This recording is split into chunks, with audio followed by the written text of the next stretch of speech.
you're a Zen master, but you're also connected to the integral school, Ken Wilber, and this idea of a sort of developmental lens, looking at culture and looking at consciousness through the sense of where it's going and how it's developing. So it's a very interesting mix of the sort of the timeless Zen and the developmental path of consciousness.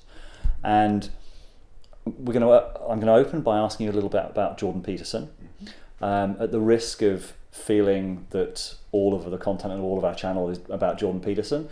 I think the reason for that is because I think it's a really interesting window into some of the deeper topics that I'm really hoping to explore with you about masculine and feminine and where we are culturally, because I think the phenomena of Jordan Peterson and the reaction to him, for me at least, there's something really archetypal about where we are in our culture.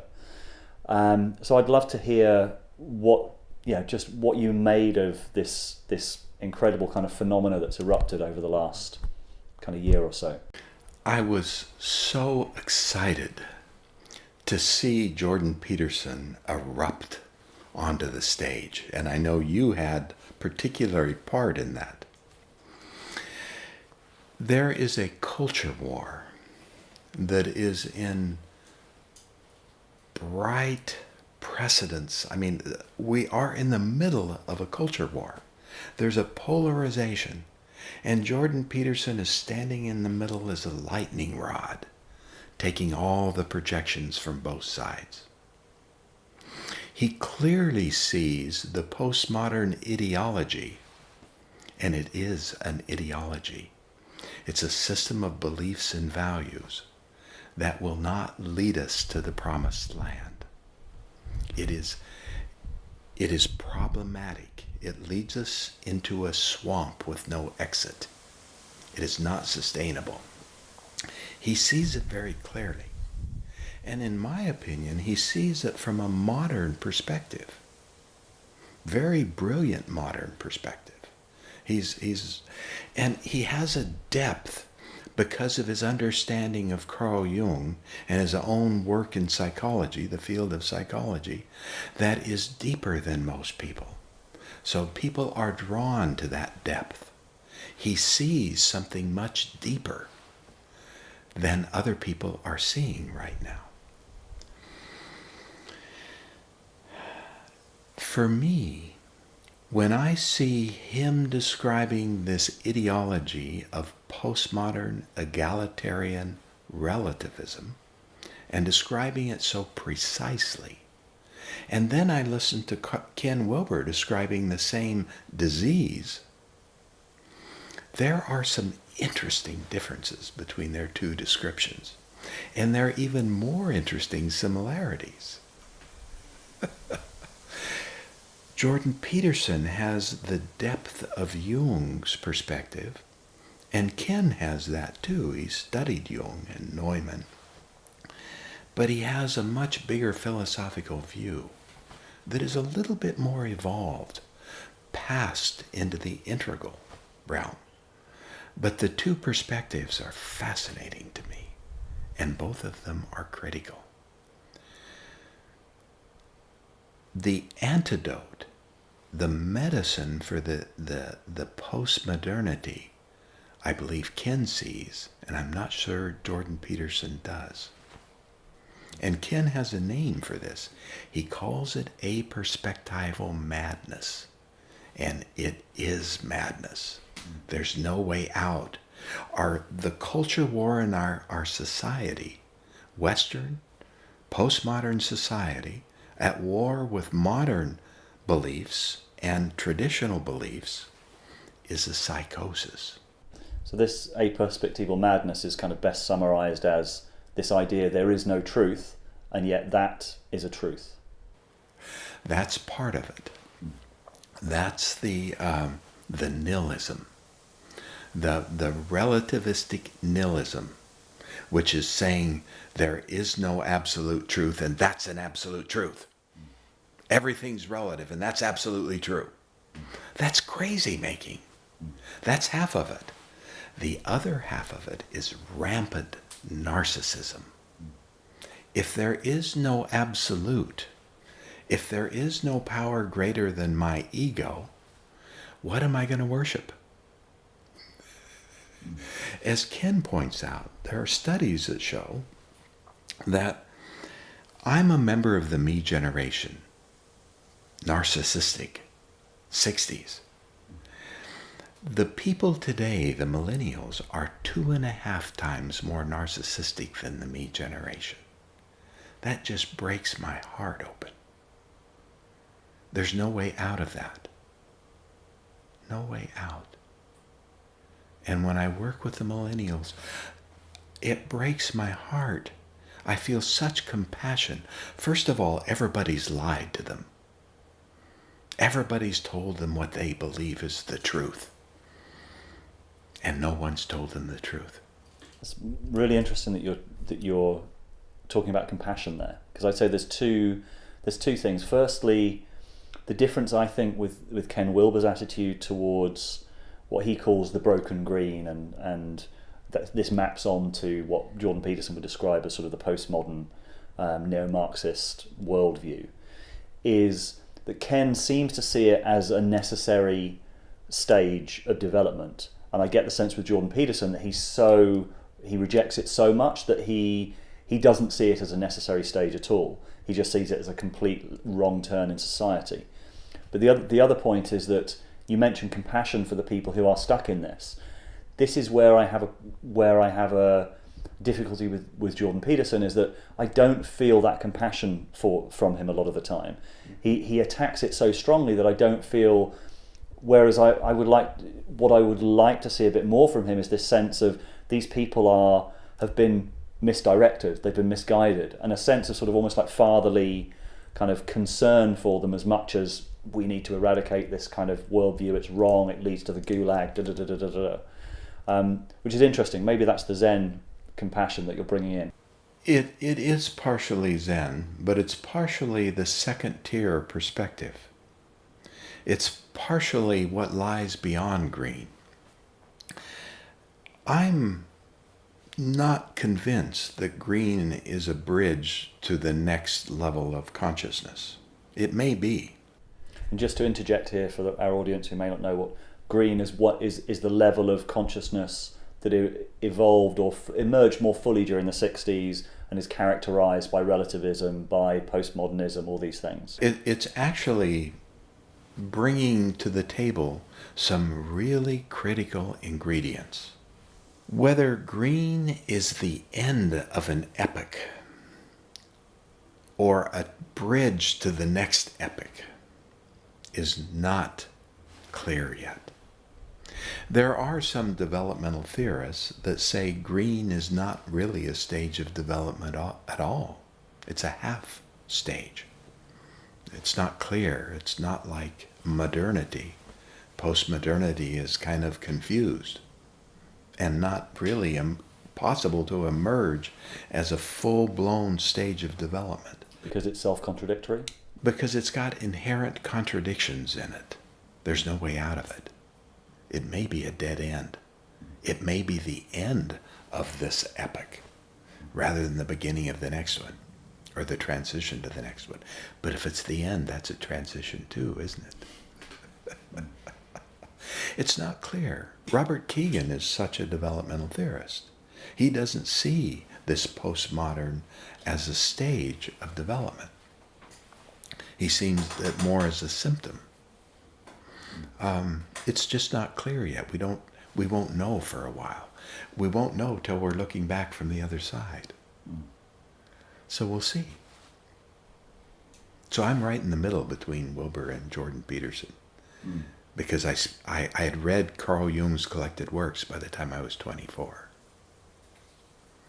The Jungian perspective was really important to me. And then I stumbled into Zen, I stumbled into Ken.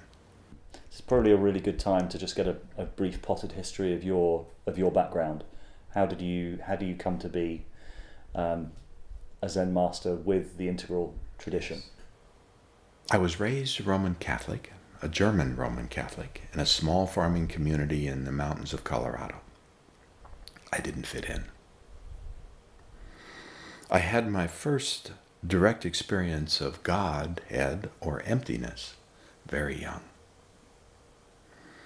And many more. And when I went to talk about them, I was beaten by the clergy. The nuns, they were particularly mean. So I very quickly learned to not say anything. But I wasn't very good at it, so I kept saying things. I kept conflicting. So by the time I was 17, I was very rebellious and deeply disturbed. I'm lucky to be alive. I'm lucky to have survived such pent-up anger and frustration and stubbornness. So I met a woman, a teacher. One of my friends drugged me to meet this woman, and I knocked on her door. We had to be there at exactly 8 o'clock. Drove 2 hours to get there, and this white-haired woman with fire in her eyes opened the door, and she said, "Welcome. No one comes here by chance. We're guided by the unconscious, because the unconscious knows." So this was like putting a key, like Jordan Peterson talks about putting a key in a hidden lock and something opens. I had felt this before when I was very young, and I learned that trust in the Lord because the Lord knows. It's the same lock. Different key, but the same lock. Something opened then too. All of a sudden, this really confused 17-year-old was not alone. There was a whole group of people this teacher introduced me to that I began to read with a voracious appetite. Carl Jung, Eric Neumann, Joseph Campbell, D.T. Suzuki, Krishnamurti, Miryak Eliade, Hermann Hesse, Watts. A world opened, and I fell into it. I started meditating about the same time. And there was an image and words that came out of nowhere, as if from the top of the mountain. I was worried about, well, what am I going to do when I grow up? And all of a sudden these words boomed out of nowhere. Rather than finding your place in the world, first find yourself, and there will be your place. Here I am, a so-called master of Zen, a lineage holder, in Rinzai Zen, Samurai Zen. How perfect is this? And I had read Jung's work by the time I was 24. I think like Jung thinks. I see the same things Jung saw. The movement of collective shadows. What I see happening right now breaks my heart open. Nobody else sees what I see. Jordan Peterson smells it, I suspect, but it doesn't sound like he sees it. What do you see? I'd rather not say.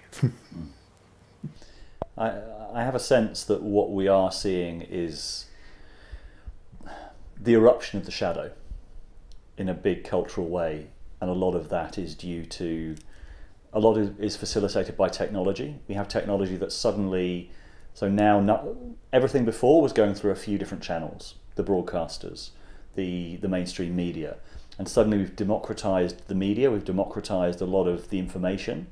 And so what I see happening is that we have all of these things that were kept out of the behind closed doors, or we assumed were not part of our society anymore, now erupting out of the cracks between things. And beginning to erupt. I agree. I think this is just the beginning of something. We have no idea what's coming. I think we maybe have a suspicion. I don't think we do. Probably. But that's my sense, and that's where I wonder whether what you're referring to is that same sense that we're going to have to do some serious shadow work as a culture over the next... To survive. Yeah. What you're pointing to and what you're seeing with technology in your position as being part of the media, for the first time in human history, I have access on my cell phone to the great works of the greatest thinkers and sages of all time. Right here. Google, what did Aristotle say about this? Right here. This has never happened before.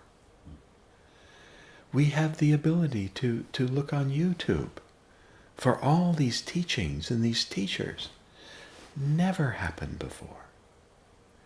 We have no idea how this is going to impact consciousness and the unconscious. We just are in such a bold experiment. And it's going to be amazing what happens. And terrifying, I suspect. I can hardly wait to see what it is. Do you have an idea of timescales?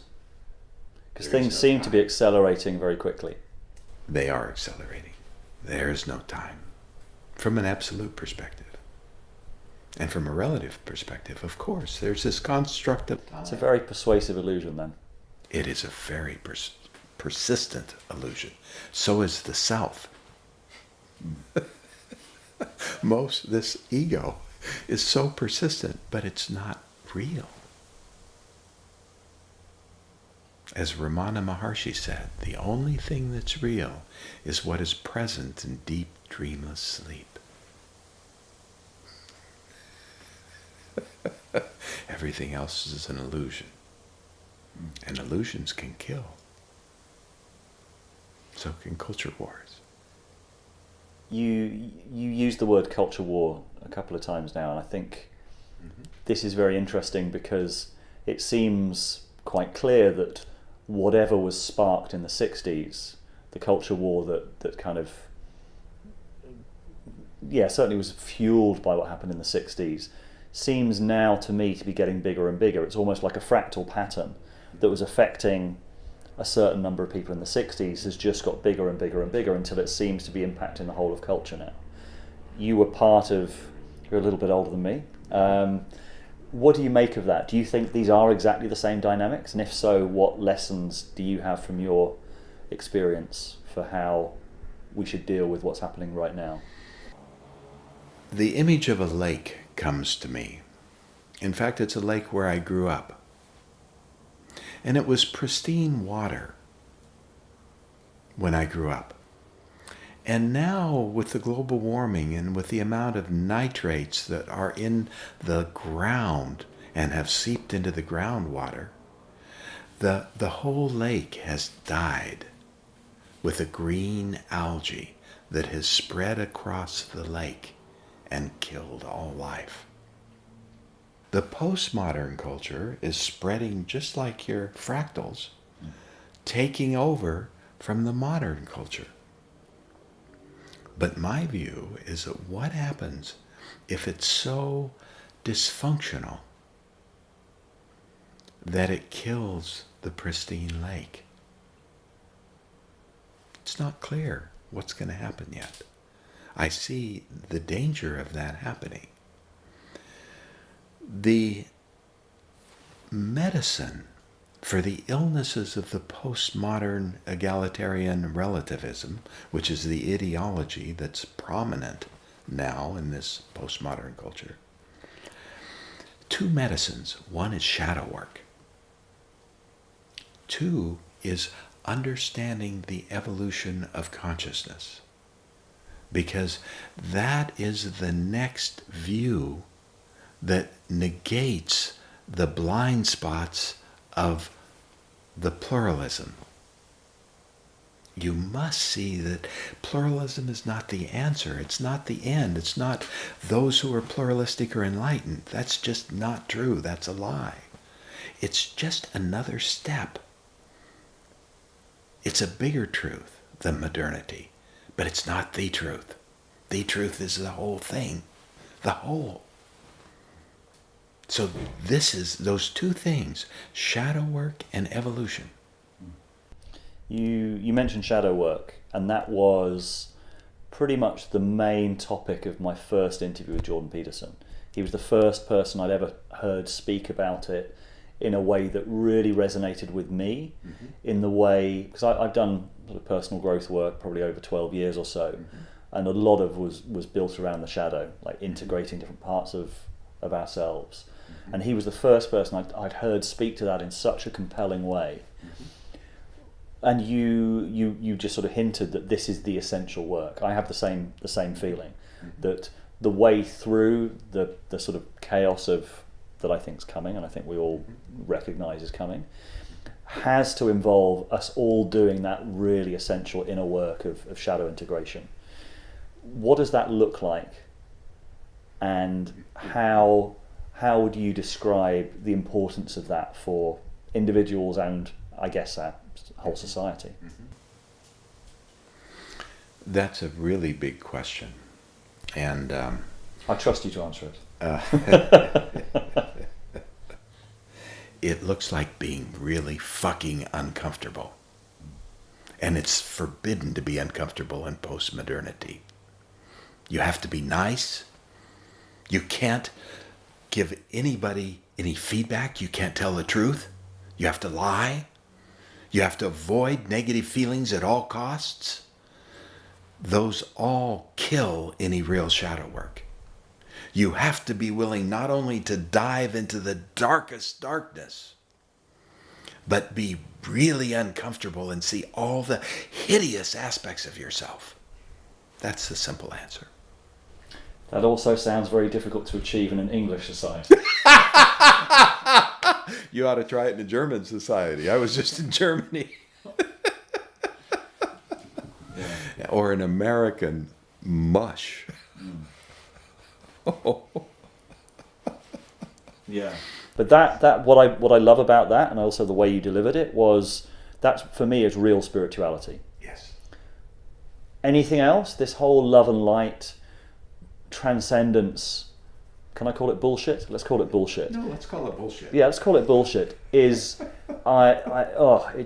just really irritates me. Just this whole sort of sense of that spirituality is just here up rather than here down. Because all of the valuable work that I've done has been digging in the dirt, really going into it. And that people don't want to do it. Digging in the shit, Yeah. not the dirt. You got to go deeper. Of course people don't want to do it. The addiction in postmodernity seems to be wanting to feel good. You know, you can't do the deeper work if you're limited to feeling good. There was a Buddhist teacher... Can we blame the baby boomers for that? No, we can't blame anybody. We have to take responsibility. Blaming won't help. Fair enough. It's part of the problem. We must take responsibility. So, in postmodernity, I just did some beautiful work in a shadow webinar that I just finished, Collective Shadows. Most interesting subject. Part 2 of a 3-part series on shadows. The rescuer, the victim, and the perpetrator. This is an endless cycle. In postmodernity, they are identified with the rescuer, which is really, deep down, it's the savior. The archetype of the Savior. Now, how deep are those roots in Christian soil? The victim is the sacrificial lamb who must be sacrificed and stay sacrificed. No redemption. And the perpetrator becomes the scapegoat that in the Talmud, the Old Testament, was loaded up with the sins of the people and chased into the desert to die. The scapegoat, the one that carried the burdens, which meant we had to account for our sins on the Day of Atonement, Yom Kippur, my favorite holiday. So we must add something to this trilogy to make it whole and complete. And what we add in Integral Zen is the witness. who sees everything, the whole dynamics. The rescuer keeps the victim stuck in perpetual victimhood, unable to take responsibility, and projects their own responsibility, blames the scapegoat. What happened in Germany was Hitler needed a scapegoat. Oh my, what a perfect match. What a playing out of these archetypal forces in the most hideous way. This is just one example. I don't blame the Germans because genocides have never ended. There are genocides happening right now that are equally hideous. And until we get in touch with the hideous beast that breathes in the shadowy depths of our own haunted soul, individually, and stop blaming others for what is part of us, they will continue. And the weapons are getting much bigger and more deadly. As Einstein said, I don't know what weapons the Third World War will be fought with. Who knows what they have in the warehouses? He said, I do know what weapons the Fourth World War will be fought with. Sticks and stones. So another lens that we've looked at or used to look at a lot of the cultural and the social dynamics that are going on at the moment is gender, masculine and feminine. And in some sense, you can look at what's going on now as kind of this dysfunctional relationship between men and women that's sort of on the biggest cultural stage. And I just want to sort of ask what you make of that. Do you think that that's quite a useful frame to look at the world? Absolutely. It is a huge part of life. Masculine and feminine is everywhere you look. If I look through a Jungian lens, then the animus and the anima, the relationship with the opposite sex parent, is where your relationship with your soul begins. It's who you will marry. That's a continuation. That vector continues. And it becomes so important to understand and to get to the roots of that little child that inevitably gets wounded. And masculine and feminine, for me, the confusion, I would sort of simplify as we've confused equality with equivalence. So explain that for me, please. So we've confused equality with sameness. Yes. That in our drive to equality, to women being able to choose their destinies for probably the first time since the 60s, and sharing spaces with men. What I think we've confused is the complementarity of masculine and feminine and men and women with equality, with a sameness, an assumption of sameness. And my sense from teaching men's work and increasingly doing polarity work is that the way out is to really ground ourselves in our as men, in our masculine, to then be able to meet the inner feminine, which we also have as men, and the outer feminine as well. And it's kind of it's the paradox of the sacred marriage of masculine and feminine, but that can only happen if we really go into our own biological reality. So I completely agree with what you see, what you said, and I want to add another confusing complication to that confusion that you articulated. There are really two things going on that are merged together like trauma. One is developmental. We're moving from modernity to postmodernity to something that will work, whatever it is. Postmodernity is not working. It's stuck. It's not sustainable. So that's one thing that's going on. Then we have this battle between masculine and feminine. You know, it's like an argument that needs to be a marriage, a sacred marriage. These two things are confusing enough in themselves. But when we merge them into one mess and try to solve the one mess, it's a far bigger problem than can be solved. It's a wicked problem that has no solution. And we're stuck there. So what you're pointing to is just half of it. There's another half that is equally problematic. And the combination, and there's probably more confusion that I'm not seeing, but this makes it unsolvable with this approach. We must separate it, differentiate these two things, and work on them independently. And you've got one of them very clearly. So let's talk about that one.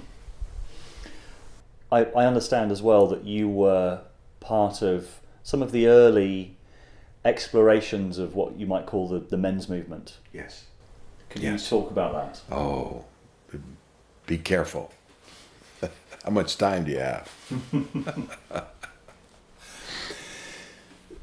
I was part of an organization called the Mankind Project.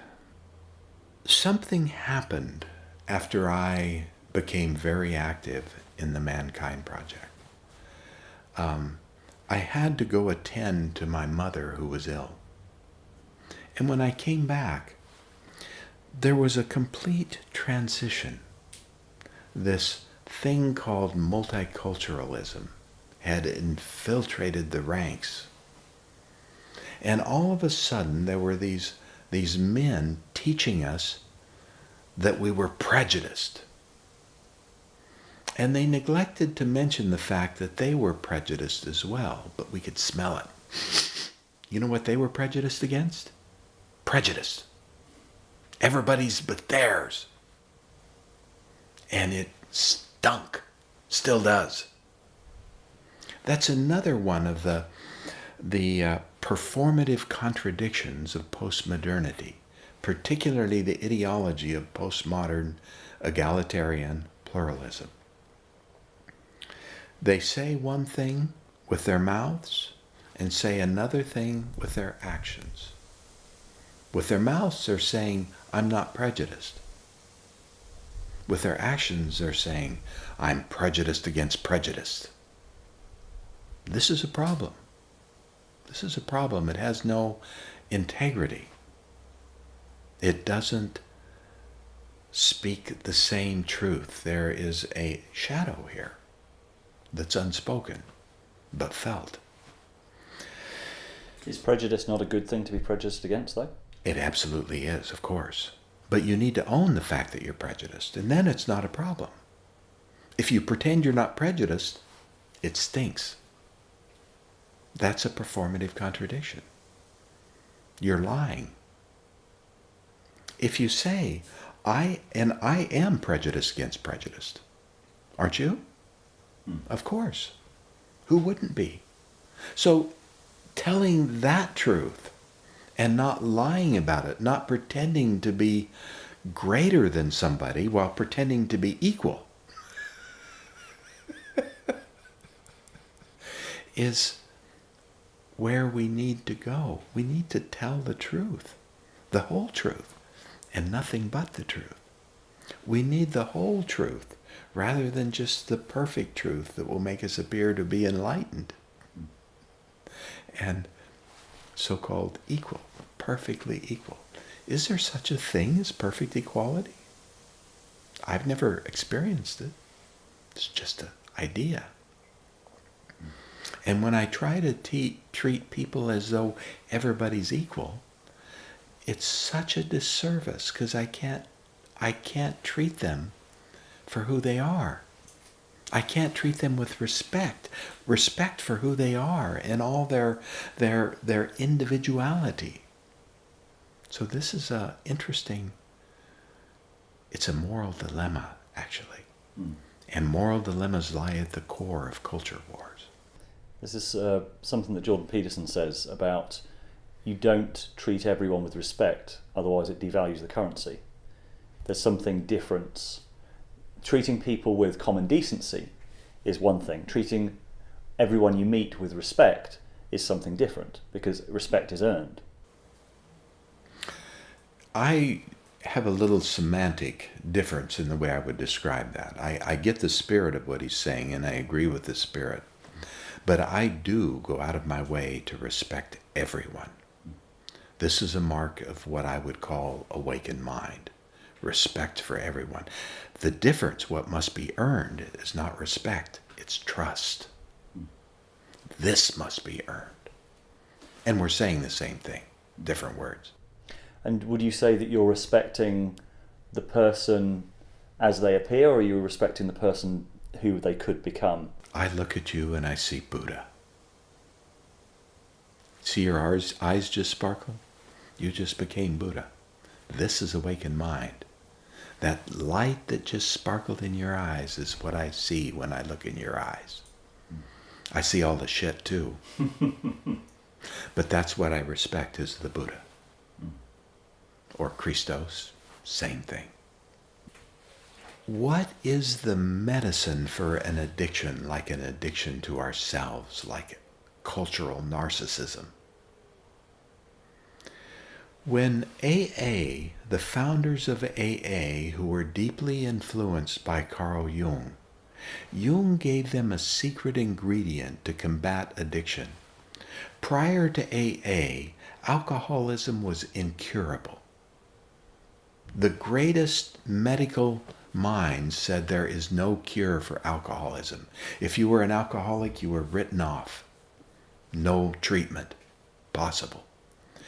What they got from Jung that became part of AA, Alcoholics Anonymous, was a realignment with something, some power that's greater than ourselves.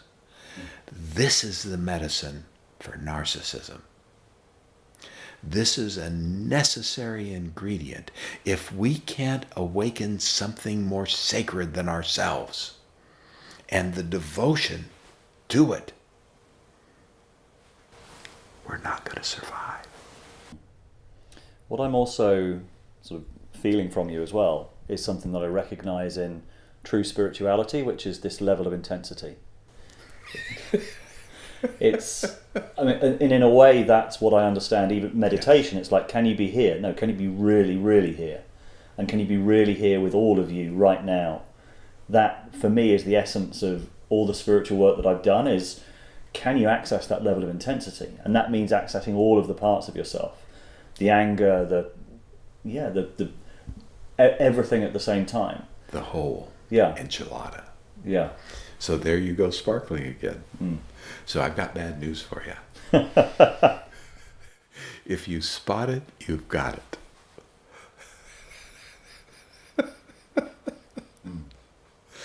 You've got no choice but to become the Buddha that you already are, no matter what. And you have that intensity. Never turn away. There's worse things to happen. Oh, there's much worse things to happen. Yeah. There's fate much worse than death. Doshin, you are a Zen master, and there are no masters of Zen. There are no masters, but I've always wanted to do this. Yes. Yeah, isn't that great? That's the wrong answer. You flunked. No. The sparkle in your eye has already answered the correct answer for the koan. Yeah. Don't confuse the audience.